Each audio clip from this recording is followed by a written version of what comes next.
하나님, 우리 육체의 양식과 또 쉼을 허락하시고 이제 다시 주님의 말씀의 교리를 또 세우고자 모였사오니 성령께서 깨닫게 하시고 감동도 주시고 마음에 심게 하시고 이 말씀 붙잡고 살아낼 수 있도록 도와주옵소서. 예수님의 이름으로 기도합니다. 아멘. 예. 우리 다음번에는 진짜 우리 제일 마지막에 오신 분이 기도하는 걸로 그래요.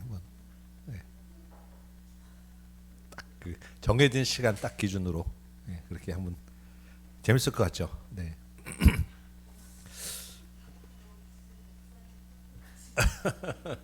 예. 우리 이제 그 대요리 문답 지난주에 이제 소요리 문답을 했었고 이번 주부터는 대요리 문답을 좀 보려고 그래요. 소요리 문답은 이제 주일학교 교육용이었었고 대요리 문답은 교사용이에요. 근데 어른 성인용 교사용입니다. 그래서 조금 더 내용도 많고 좀 방대하고 그래요. 우리 요거 한번 기억하십니까? 우리 소요리 문답의 제 1번. 이거는 우리 좀 외우고 갑시다. 그렇죠? 자, 답이 뭐죠? 하고 영화롭게 하고 영원토록 그분을 즐거워하는 것 이거였죠? 한번 다시 한번 읽어봅시다. 시작. 사람의 제일 되는 목적은 하나님을 영화롭게 하고 영원토록 그분을 즐거워하는 것입니다. 이거는 뭐 어린이뿐만 아니라 우리 모든 성도가 가장 기본적으로 제일 중요한 외워야 되는 거예요. 이게 소요리 문답 1번이었는데 이제 대요리 문답 1번은 무슨 질문이냐 하면 이런 질문입니다. 같은 말인데 조금 어른용이죠. 사람의 제일 되며 가장 높은 최고의 목적은 무엇입니까? 자, 답은 뭐겠습니까?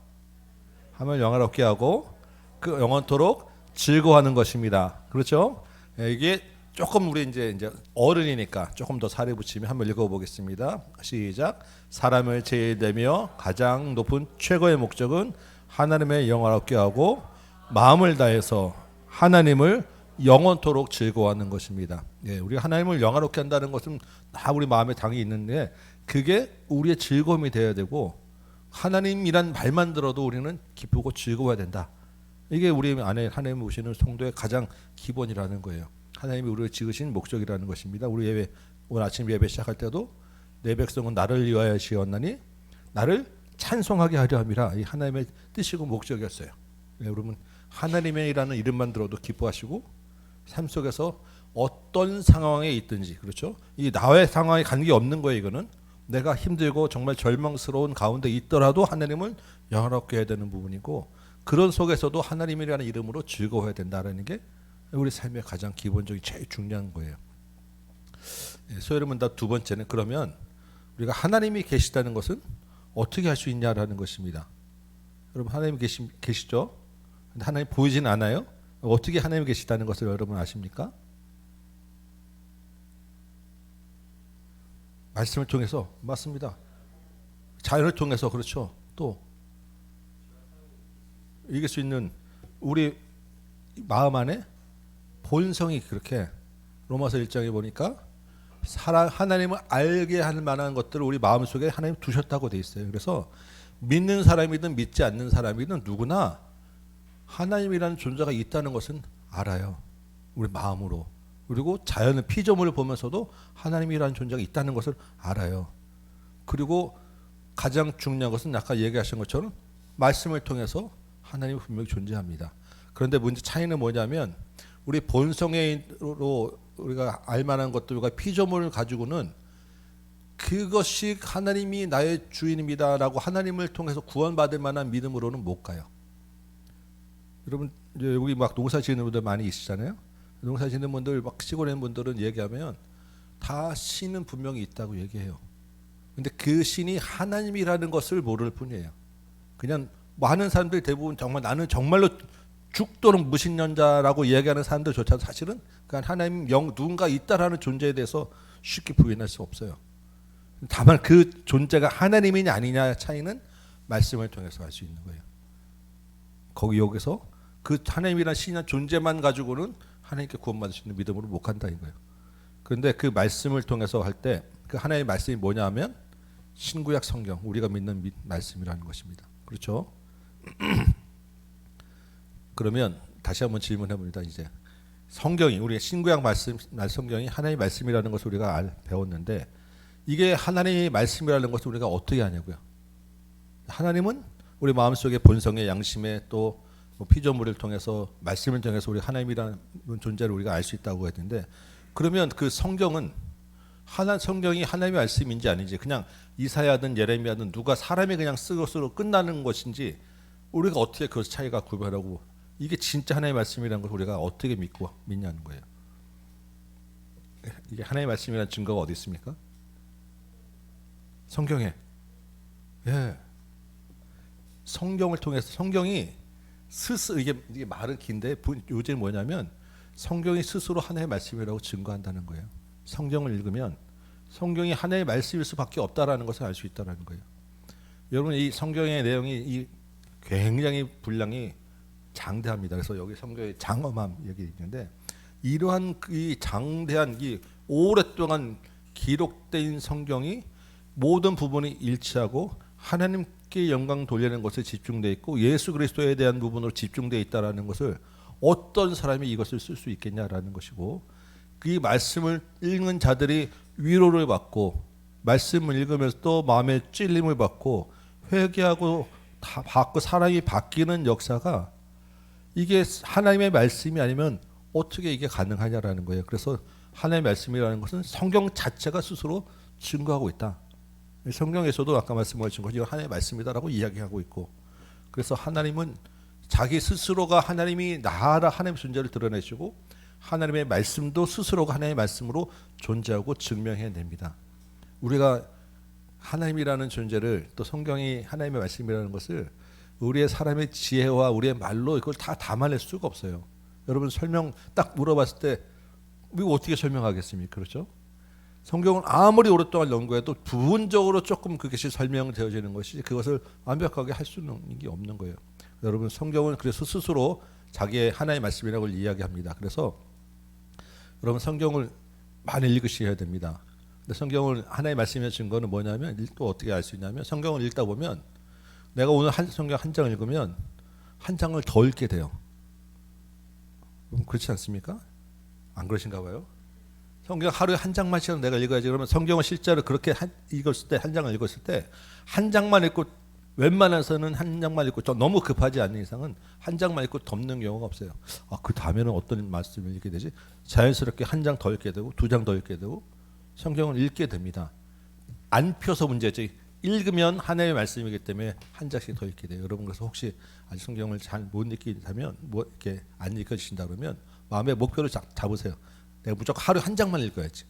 처음부터 뭐 3장, 5장, 10장 하지 마시고 한 장씩만 내가 읽어야지라고 해서 딱 한 장을 읽게 되면 여러분 말씀이 나를 스스로 2장, 3장 읽게 하고 그 말씀이 스스로 하나님의 말씀으로 내 안에 들리게 해줘요. 이걸 누가 하냐면 성령께서 하시는 거예요. 오늘 어제 이번 주 우리가 계속 지금 성령에 대해서 지금 말씀 나누잖아요. 성령이 지금 바람 같은 소리로 들려서 그것이 하나님의 말씀이라고 지금 말씀드렸죠. 성령께서 우리 말씀을 딱 대하면 그것이 하나님의 말씀으로 알려지고 읽게 하고 자꾸 끌고 들어가는 거예요. 그러면 그 속에서 하나님이라는 존재를 발견하게 되고 믿게 되는 것입니다. 이게 우리에게 주시는 은혜입니다. 아멘. 자, 이제 소요리 문답과 이렇게 대요리 문답의 이제 많은 부분들이 이제 우리 믿음에 대한 기본적인 부분이니까 겹치는데 소요리 문답에는 없고 대요리 문답에만 있는 부분이 조금 몇 가지 교리가 있어요. 그 중에 제일 대표적인 게 뭐냐면 교회론이에요. 교회론. 교회가 무엇인가. 그러니까 주일학교 아이들에게는 그 교회에 대한 이야기들을 하기 아주 조금 더 이해가 되지 않고 어리기 때문에 이제 교사용으로 또 어른 성인을 대상으로 할 때는 이 교회에 대한 이야기들을 조금 교회론을 대요리 문답에 있습니다. 근데 그 교회에 대한 부분이 뭐 교회라는 이렇게 딱 한 챕터 되어 있는 건 아니고 여러 군데 있는데 그 중에 그래도 교회에 대한 부분들을 설명하는 몇 가지를 오늘 여러분과 조금 나눠보려고 해요. 자, 한번 대답해 보시기 바랍니다. 복음을 듣고 교회 안에서 신앙생활 하는 사람들은 다 구원받습니까? 아닙니까? 그러면 누가 구원받습니까? 네, 예수님을 주로 믿는 사람만 구원받습니다. 그렇죠? 그것을 이제 교리적인 언어로는 이렇게 설명을 합니다. 복음을 듣고 보이는 교회 안에서 신앙생활하는 사람들이라고 모든 구원받는 것은 아닙니다. 보이지 않는 교회의 지체들만 구원받습니다. 그러니까 지금 이재진 시장님 말씀하신 대로 예수를 주로 믿고 부르는 사람들은 어디 다닌다는 거예요? 보이지 않는 교회를 다닌다는 거예요.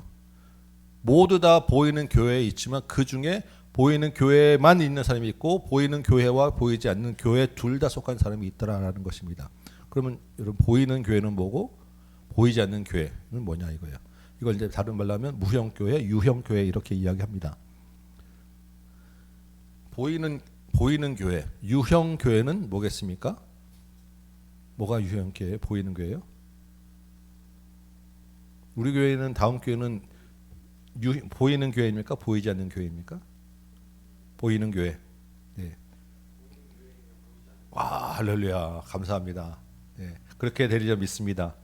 자, 우리 보이는 교회라는 유형 교회는 어쨌든 형체가 있는 거잖아요. 그래서 보이는 교회는 모든 시대에 온 세상에 예수를 믿는다고 하는 사람들이 모인 공동체. 그리고 그들의 자녀들. 자녀들이라고 한 것은 아직 어려서 예수님에 대한 그 참 믿음이 없을 수 있잖아요. 잘 모르고. 그럴지라도 부모를 따라서 같이 들어와 있는 우리 아이들 다 교회의 일원이라 된다는 것입니다. 그리고 우리가 유아 세례도 주고 하잖아요. 부모 믿음을 따라서. 그러면 보이는 교회는 지금 시대니까 우리 2000년대도 보이는 교회가 있고 1800년대, 1000년대, 500년대도 다 그 시대에 각 지역의 교회들이 있는 거예요. 보이는 교회. 그렇죠? 뭐 그때 우리나라에는 없을 수 있어도 유럽에는 있었고 저기는 있었고 보이는 교회들은 모든 시대마다 그 시대에 보이는 땅, 이 땅에서 그 모이는 사람들이 모인 공동체. 이게 보이는 교회예요. 그렇죠? 그러면 여러분 보이는 교회는 몇 개입니까? 수없이 많겠죠. 맞습니까? 네. 보이는 교회, 유형 교회는 하나예요. 이해됩니까? 지금 우리나라의 뭐 교회 보이는 교회 하면 다음 교회 우리는 장로교. 근데 그 교회가 지금 장로교도 있고 침례교도 있고 감리교도 있고 성결교도 있고 그 장로교 안에도 예수교 장로회도 있고 기독교 장로회도 있고 교회도 많고 교단도 많고 이전에 중세 때는 그냥 카톨릭 교회만 있었고 다 보이는 유형 교회인데 그러면 그 중에서 어느 교회만 참된 신앙을 가진 교회라고 할 수 있겠어요? 교회는 그래서 다 교회라는 이름은 전체 그 큰 돈에 보이는 교회 자체는 하나예요. 교회 자체는. 근데 그 보이는 교회 큰 자체 울타리 안에 그 교회라는 단체 안에 각 지부가 많이 있는 거예요. 예수교 장로회 지부가 있고 감리교 지부가 있고 그 지부 밑에 또 무슨 교회 이렇게 있고. 그러니까 교회가 이거 원어 영어에는 그냥 이게 이제 공동체라고 돼 있잖아요. 이걸 단체라고 그냥 교회는 큰 이런 모든 사람 참된 신앙을 가진 모든 사람 온 세대 온 시대 가운데 있는 사람들의 단체다. 그 단체 안에는 각 조직들이 특별한 조직들이 쫙 퍼져 있다. 그러니까 교회라는 큰 전체는 하나인데 그 안에 각 여러 가지 교회단들이 다 교회라는 이름으로 다 존재한다. 이게 지금 보이는 교회의 개념입니다. 여러분 이해되십니까? 그래서 지금 뭐 장로교 안에도 그분이 있고 우리 성결교 안에도 침례교 안에도 심지어는 우리 카톨릭 안에도 그 안에 예수가 믿는 사람이라고 하면 교회라는 이름으로 그 안에 보이지 않는 성도들이 있을 수 있는 거예요. 모든 세대 안에. 그러면 사실 교단 간에 조금 생각이 달라도 싸울 필요는 없는 거예요. 그렇지 않겠습니까? 다 같이 지금 교회라는 이름으로 뭉칠 수 있는 거예요. 그런데 이 보이는 교회에 특별히 하나님이 보이는 교회를 세우시고 보이는 교회에 주신 그런 특권이 있어요. 뭐냐면 하나님이 이 보이는 교회를 특별하게 돌보신다는 거예요. 여러분 생각해 보면 이 보이는 교회들이 끊어질 위기가 얼마나 많았습니까? 처음 세워지자마자부터 시작해가지고 정말 끊어질 듯 그 모든 어려움들을 다 지금 지나서 여기까지 와서 교회들이 유지되고 있잖아요. 하나님의 특별한 돌보심과 다스리심이 그 안에 있는 거예요. 그래서 모든 원수의 반대가 모든 시대마다 다 있는데 그 가운데서 보존하고 성도들을 서로 교제하고 성도들이 그 안에서 구원을 누리는 것, 이 보이는 교회에 주시는 누릴 수 있는 특권입니다. 또 뭐가 있습니까? 교회 안에는 그리스도께 나아가는 사람은 누구라도 내쫓김 당하지 않을 권리가 있어요. 그래서 교회 안에 어떤 사람의 조건이나 차별과 장벽이 있지 않는 거예요. 맞죠? 그러니까 저와 여러분이 있는 건 아니겠어요? 교회에 어떤 딱 조건을 내세우고 장벽을 두면 여기 못 오실 분들도 있는 거예요. 재산세 얼마 이상 내야 된다. 예를 들면 뭐 그럴 일은 없겠지만 뭐 어떤 인종이어야 한다. 뭐 어떤 학벌을 가져야 된다. 그렇지 않다라는 것입니다. 누구든지 그리스도를 믿는 사람이라면 교회 안에서 하나님을 예배하고 구원받은 길에 나갈 수 있는 특권은 교회 안에 있다. 이게 보이는 교회 안에 주어진 이런 특권입니다. 그러니까 우리는 누구든지 밖에 나가서 이 보이는 교회, 유형 교회로 초대하고 초청하고 이 자리를 채워야 하는 거예요. 그러면 이제 보이지 않는 교회가 또 있지 않겠습니까? 그렇죠? 보이는 교회가 있다 그러면 보이지 않는 교회는 뭐겠습니까? 보이지 않는 교회. 보이지 않는 교회는 네, 천국에만 있습니까? 이렇게 이야기를 해요. 보이지 않는 교회는 그리스도 안에서 과거에도, 왜냐하면 이미 우리 죽은 사람들 가운데 지금 신앙으로 먼저 죽은 사람들 많잖아요. 그 사람들, 그리고 지금 예수 믿고 있는 사람들, 그리고 앞으로 예수 믿게 될 사람들이 전부 다 모이는 교회가 보이지 않는 교회예요. 오고 오는 모든 인류들 가운데서 과거, 현재, 미래에 예수를 주로 부르는 모든 사람들이 한 자리에 모이는 교회가 보이지 않는 교회입니다. 그럼 보이지 않는 교회 성도는 몇 명일까요? 수없이 많죠. 셀 수도 없고 그 사람들이 다 이렇게 모일 수도 없고, 그러니까 이게 보일 수가 없는 도저히 그럼 보일 수도 없고 셀 수도 없고 상상할 우리가 그릴 수 없는 교회이기 때문에 보이지 않는 교회라고 해요. 그러면 여러분, 보이지 않는 교회는 어디에 있습니까? 우리 마음에 또 하늘에 어디에나? 네. 보이지 않는 교회는 하늘에도 있고요, 지상에도 있어요. 이해되십니까?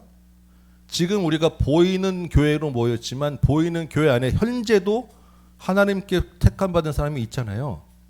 그러니까 지금도 이 땅에 보이지 않는 교회가 있는 거예요. 우리가 죽어야만 보이는 교회에 가는 게 아니라 죽어도 보이지 않는 교회에 가는 것이고, 아직 오지 않은 사람들 중에서도 보이지 않는 교회에 갈 수 있는 거예요. 그러니까 보이지 않는 교회는 하늘에도 있고 우리 마음에도 있고 지금 이 땅에도 있어요. 이해되십니까? 예. 그래서 보이는 교회와 보이지 않는 교회. 그래서 단순하게 보이는 교회는 지금 여기 있는 그냥 건물이 십자가 있는 교회, 보이지 않는 교회는 천국, 이게 아니고 보이는 교회와 보이지 않는 교회가 천국과 하늘과 지금 이상에 같이 존재하고 있다. 그리고 지금 이 보이는 교회 안에도 보이지 않는 교회가 존재하고 있다. 보이지 않는 교회의 일원이 되어야 하늘나라에 구원받을 수 있다. 이해되십니까? 예. 근데 보이지 않는 교회를 가려면 어떻게 해야 되느냐? 보이는 교회를 통해서 가는 거예요. 그러니까 보이는 교회가 너무너무 중요한 거예요. 그래서 하나님이 이 보이는 교회를 특별히 보호하시고 다스리시고 돌보는 것입니다. 그래서 이 보이는 교회가 보이지 않는 교회를 만들기 위해서 말씀을 가르치고 전도하고 이런 일들을 계속해서 하는 거예요. 그런 것을 해야 하는 거고, 그렇게 하도록 지으신 만든 교회가 지금 보이는 교회라는 거예요. 이해되시죠? 그래서 우리가 보이지 않는 교회를 뭐라고 얘기하냐면 승리적 교회, 승리한 사람들이 모인 교회라고, 승리적 교회라고 이야기를 하고요. 보이는 교회를 뭐라고 하냐면 전투적 교회라고 얘기해요. 그러니까 하늘에 있는 보이지 않는 교회는 승리한 교회, 승리적 교회고, 지금 이 땅에 보이지 않는 교회는 전투적 교회예요. 왜 승리적 교회냐면 모든 선한 사함을 다 끝내고 승리한 사람들이 모이는 것이어서 보이지 않는, 하늘에 있는 보이는 교회, 보이지 않는 교회는 승리적 교회고, 이 땅에 있는 보이지 않는 교회는 뭐예요? 아직 싸워야 될 일이 남은 교회예요. 보이지 않는 그 하늘에 있는 교회를 가기 위해서 싸워야 될 전투가 남아 있는 교회이기 때문에 우리는 전투적 교회를 지금 사는 거예요. 그래서 우리가 믿는 분이 이제 돌아가셨을 때 어느 제가 장례식장에 가서 그런 얘기를 들었어요. 앞에 이렇게 쭉 보면서 아, 저분은 승리하셨습니다. 우리 이제 조문에 가서 위로하는 말로 우리 아무개 목사님은 승리하셨습니다. 이렇게 이게 성도의 위로가 되고 사실 너무너무 마음이 아프고 슬프지만 이미 그분은 이제 승리한 교회로 가신 거예요. 선한 싸움을 끝내고 그 말을 딱 듣는데 너무 그렇구나 감동되더라고요. 너무 안 되셨습니다라도 있지만 믿는 우리의 장례식은 그런 거예요. 승리한 교회로 가셨습니다. 그래서 정말 더 싸울 일이 없는 그래서 참 기쁘고 감사하고 수고하셨다라는 위로가 될 수 있는 거고 그걸 보면서 나도 남은 전투할 이 교회를 싸워서 승리해서 승리한 곳으로 가야지라고 하는 소망을 가지게 되는 거예요. 우리 나중에 혹시 장례식장을 만나면 서로 이 말씀으로 위로하시고 나중에 오시면 제 장례식장에 오시면 들려주시면 제가 하늘에서 듣고 좀 이따 만나십시다 이렇게 같이 서로 위로하고 너무 이게 다르지 않겠습니까? 이게 교회가 갖는 의미입니다. 보이지 않는 교회에도 특별히 특권이 있어요. 주님이 주신 특권 뭐냐면 보이지 않는 교회 지체들은 그리스도로 말미암아서 은혜와 영광 중에서 그리스도와의 연합된 교제를 누리게 된다. 이게 하늘에 있는 교회 보이지 않는 교회는 당연한 것이고 이미 그리스도의 품에 안겼으니까 지금 우리가 전투적 교회를 살아가고 있음에도 불구하고 우리 안에서 주님의 주시는 기쁨 내 안에 그리스도가 있구나 내 안에 보이지 않는 교회가 있구나라는 기쁨을 누리게 되는 거예요. 그래서 이 기쁨은 보이는 교회만 출석하는 사람은 누릴 수 없어요. 알 수 없고 그럼에도 불구하고 보이는 교회를 통해서 물론 아주 특별하게 정말 교회를 못 나오기 없는 막 그냥 뭐 병상에 심하게 병상에 누워 있으시거나 이렇게 그런 분들 외에는 일반적인 대부분의 경우는 보이는 교회를 통해서 보이지 않는 교회고 넘어가는 거예요. 둘 다 주님이 주시는 굉장히 중요한 특권이 있고 은혜가 있다. 기억하시기 바랍니다. 그럼 이 보이는 교회에는 그리스도와 연합하고 교제를 누리는 이런 특권이 있다고 했는데 그리스도와 연합해서 나누는 이 교제가 무엇이냐라고 이제 그런 질문을 했을 때 이걸 우리가 이렇게 얘기합니다. 칭의 의롭다 하심을 받는 것, 하나님의 아들이 되는 것, 성화 거룩하게 되는 것, 우리가 이야기하는 그 믿음의 과정들이 전부 다 그리스도와 안에서 보이지 않는 교회 교인이 누리는 특권이라는 거예요. 그냥 교회만 다니며 예수를 믿지 않는 사람들은 정말 의롭게 되었다. 내 죄가 사함 받고 너는 의로운 사람이라는 그 의미를 알 수도 없고 하나님의 아들이라는 그 의미를 깨달을 수 없고 그래서 거룩하게 되는 우리 아까 말씀 나눈 그 성령이 우리 안에 있는 삶의 증거들 변화하는 삶을 살아낼 수 없게 된다는 거예요. 그래서 이 보이지 않는 교회 다니는 그 그리스도의 교제의 특권들 이것을 누리는 사람이 진짜 보이지 않는 교회 회원이다. 여러분 좀 이런 삶을 사십니까? 여러분 의롭게 되셨죠? 이게 여러분이 죄인입니까? 의인입니까? 물으면 여러분 뭐라고 대답하십니까? 의인이에요. 누구 이름으로? 예수의 이름으로. 분명하게 우리가 이제 나는 아주 죄인입니다. 그렇죠. 근데 죄인이 아니라고요. 자꾸 이 생각들을 여러분 바꾸셔야 돼요. 그리스도의 옷을 입었기 때문에 나는 이제 죄인이 아니야라고 우리 분명하게 선포할 수 있어야 합니다. 그렇죠? 그러니까 우리는 예수가 우리 안에 있으면 다 하나님의 아들입니다. 하나님의 자녀예요. 그러면 하나님의 자녀다운 삶을 살아내는 것, 살 수 있게 해주시는 것 성령께서 우리 안에서 역사하십니다. 그래서 하나님이 사람에게 특별히 하나님의 자녀에게 요구하시는 것 의무가 있다 그랬죠. 이거 뭐였죠? 우리 소율이 문답 때 했었죠. 뭐예요? 사람의 의무.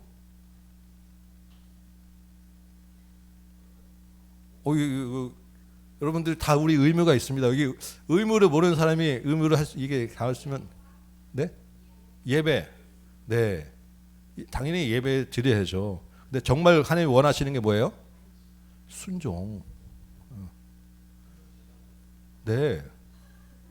그 말씀이에요. 정확합니다. 네. 우리가 또 예배하다고 다 해야 되는데 순종 없이 드리는 예배와 찬양과 뭐 다른 것들은 안 받으시는 거예요. 우리 자녀들 생각해도 똑같지 않겠습니까? 가장 중요한 거는 자녀들은 부모의 말을 듣는 거예요. 하나님 뜻에 순종하는 것, 이게 하나님이 지으신 하나님의 자녀의 가장 기본적인 그런 의무입니다. 의무. 네. 그래서 이 하나님의 사람의 순종을 위해서 주신 게 뭐라고요? 네. 순종하라고 주신 게 명령을 주셨잖아요. 법을. 그냥 뭘 하나님의 말씀을 주셨잖아요. 뭘 지켜라고. 그게 주신 게 처음 주신 게 뭐냐면 선악을 알게 하는 거, 그 하나님의 말씀으로 명령을 주셨고 그 다음에 사람들에게 이제 그 죄 범죄한 사람들에게 에덴 동 밖에 있는 사람들에게 우리에게 주신 거는 기본적으로 지켜야 할 도덕법을 주셨다고요. 그 도덕법의 제일 중요한 그 요약이 뭐냐면 십계명이라고요. 이건 소요리 문자 때 우리 했었어요, 그죠? 근데 기본적으로 우리가 이런 생각들이 머릿속에 있어야 되는 거예요. 아, 우리는 순종해야 되는구나. 하나님이 원하시는 거 첫 번째 한 중요한 건 순종이구나.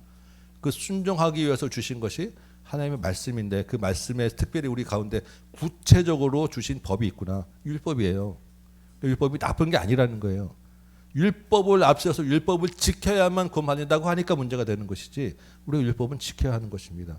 그리고 지키게 돼요. 왜냐하면 하나님의 자녀이기 때문에. 근데 그 율법이 뭔 줄 알아야 되는데 그 율법의 가장 핵심이 십계명이라고요. 우리 십계명은 사실 여러분 다 외우시라고 믿습니다. 그렇죠?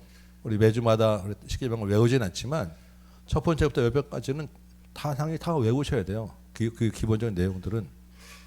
그리고 그 각각이 이야기하는 세부적인 의미가 무엇인지를 이제 여러분들 조금 더 깊게 보셔야 합니다.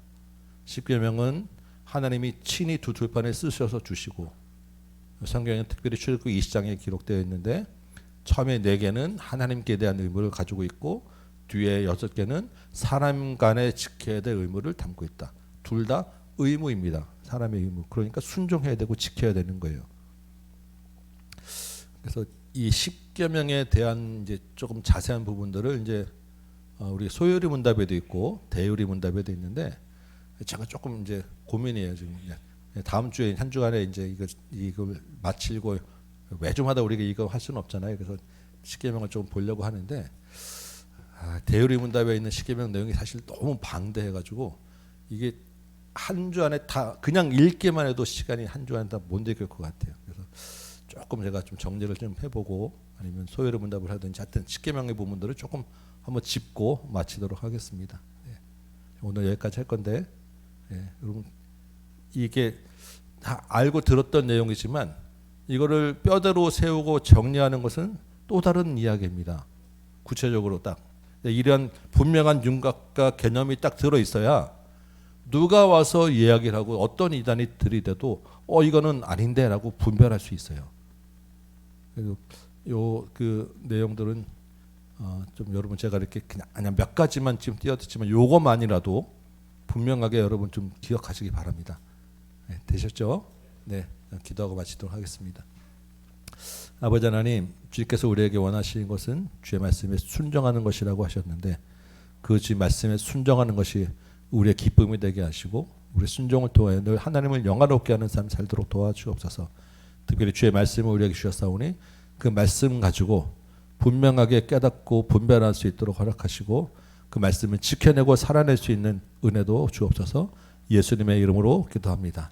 아멘.